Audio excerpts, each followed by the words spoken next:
PTI में जो है उखाड़ पिछाड़ का सिलसिला जो है वो जारी है, धड़ेबंदी जो है वो हो रही है, लेकिन अब तो ये एक एक्सट्रीम लेवल जो है वो इख्तियार कर गई है। वही करप्शन और टाउट होने के इल्जाम जो पीटीआई अपने मुखालिफों पे लगाती थी, अब वो पीटीआई के अंदर क़यादत जो है वो एक दूसरे पर लगा रही है। तो कहाँ ये सिलसिला जाता हुआ देख रहे हैं आप? बहुत शुक्रिया अभी आपका। देखिए, मैंने आपके प्रोग्राम में और बाकियों को भी बहुत पहले बताया था कि तोड़ फोड़ होगी और फॉरवर्ड ब्लॉक बनेगा, और अभी भी आपसे कह रहा हूँ कि एक और फॉरवर्ड ब्लॉक पुराने चेहरों का सामने आएगा, विजन भी आएगा।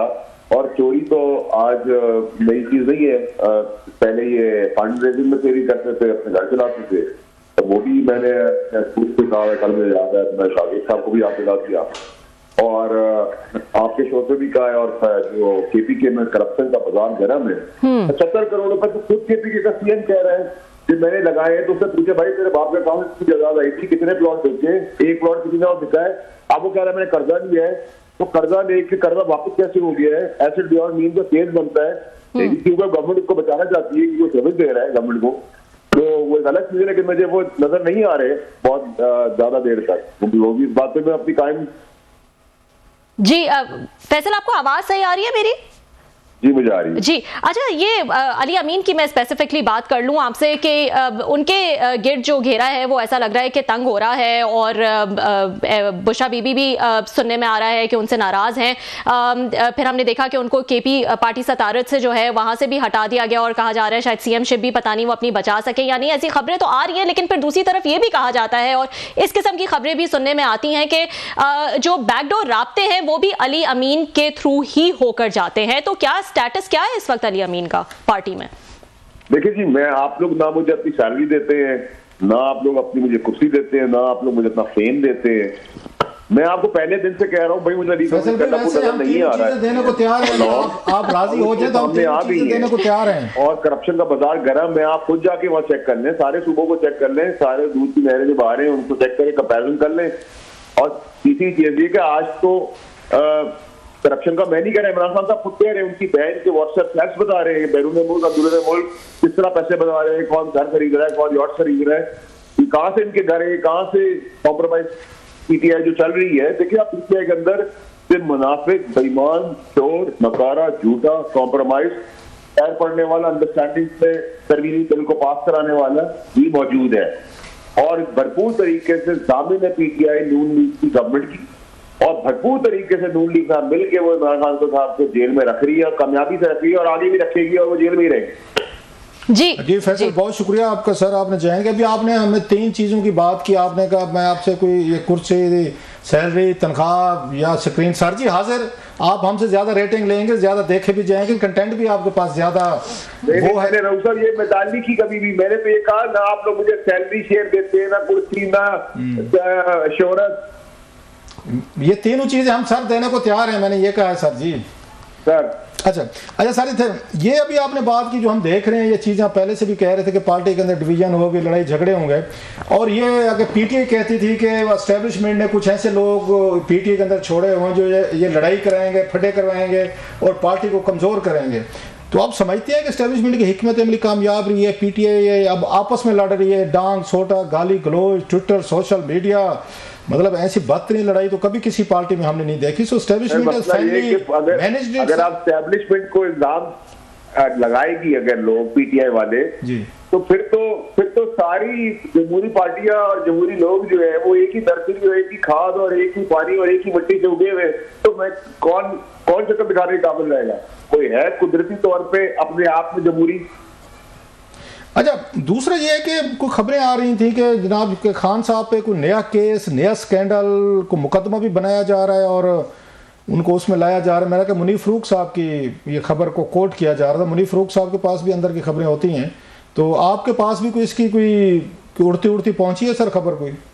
भाई मैंने ये बात भी आप ही के शो को बताई थी, आर्काइव से निकाल के आपकी टीम पे दे दे। मैंने कहा था पहले इन केसेस से निजात तो ऊपर इंसान केसेस है, इसके अलावा भी बहुत सारे केसेस है। तो खान साहब पे बनने वाले नए केसेस, सब चीजें देखिए, जब बुरा वक्त चल रहा होता है और इंसान तेजी के वक्त में सोचता नहीं कि बुरा वक्त आए। अच्छा, तेजी का वक्त चला गया, बुरा वक्त शुरू हो गया, तो जो तेजी के काम है वो सब सामने तो आएंगे। अच्छा, जुनैद अकबर साहब जो हैं वो लगता है ये है कि कोई आपसे बड़े मुतासिर हैं, तो अब उनके और आपकी गुफ्तगू बड़ी मतलब सिमिलर होना शुरू होगी। आप तो बहुत पहले से कह रहे थे।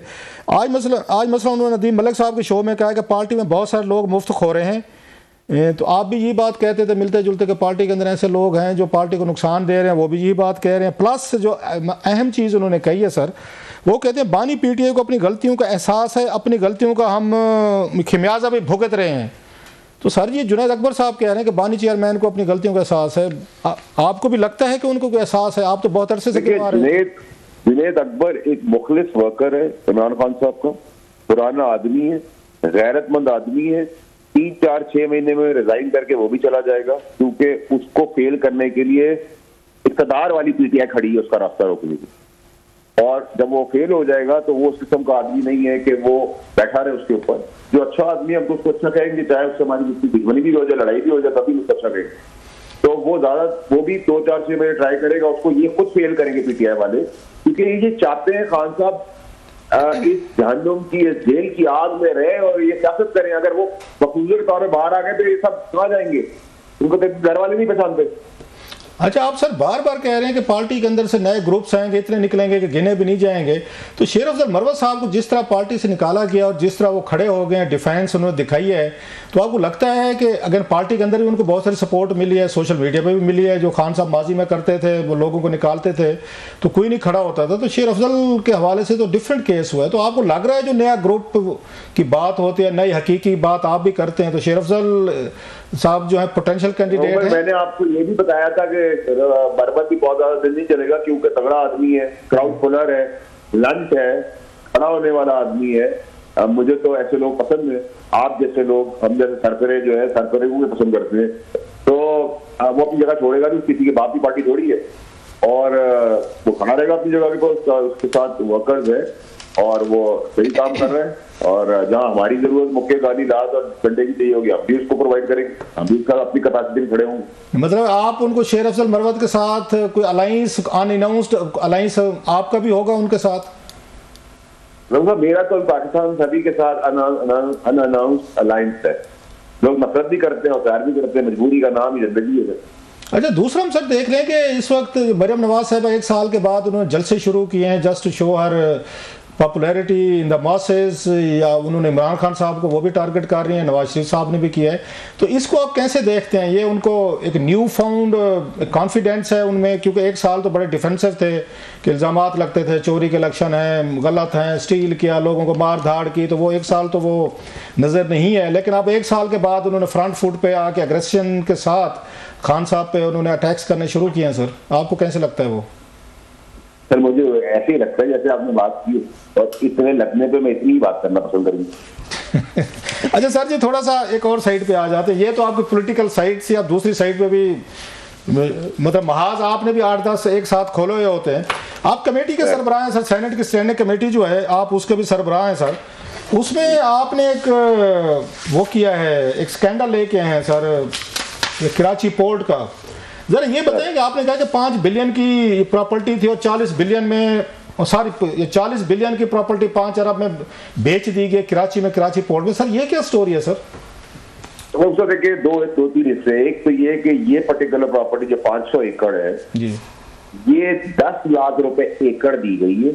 अच्छा। और इसकी ऑफिशियल वैल्यू पोर्ट कासिम के हिसाब से 4 करोड़ रुपए पर एकड़ है, और इसकी मार्केट वैल्यू 8 से 10 करोड़ रुपए एकड़ है। और ये भी उधार पे, डेफर्ड पेमेंट पे दी है, तो ऐसा नहीं कि नकदी दे दी हो। कि 10 साल से हीने जूने जो भी ड्रामे कर रहे थे, कोर्ट कचहरी हो रही थी, और कोर्ट कचहरी की आड़ में इसको सेटल किया है 10 लाख रुपए एकड़ की, यानी कि 5 अरब भी आपको मिलेंगे 3, 4, 5 साल बाद, 2 साल बाद। और है उसकी आज की कीमत 40-50 अरब रुपए।